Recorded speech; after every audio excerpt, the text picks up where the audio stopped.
రైలు మనది, post office మనది, IAS తెచ్చింది మనం, ఐపీఎస్ తెచ్చింది మనం. తెలుగు భాషను మ్లేచ్ఛ భాష అన్నారు.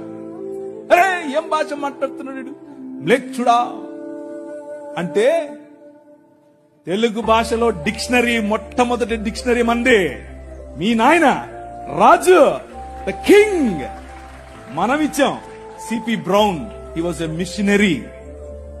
ఆయన కలెక్టర్ మాత్రమే కాదు, మిషనరీ.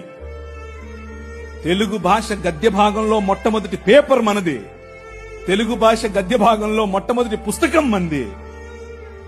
వీళ్లకు వాళ్ళ సొంత రామాయణం, మహాభారతాలు కూడా ట్రాన్స్లేట్ చేసుకునే దిక్కు లేదు. అది చేసింది మనమే. నిజం చెప్తున్నాను, నేను అబద్ధం చెప్పట్లేదు.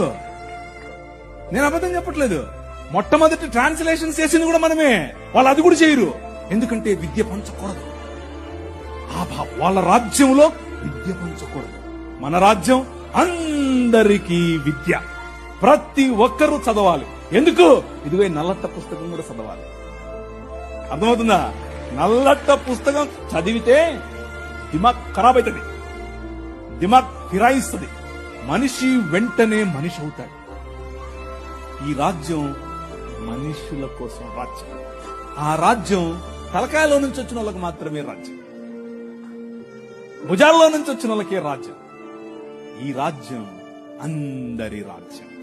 అందరికీ సుభిక్షత, అందరికీ పట్టభద్రత.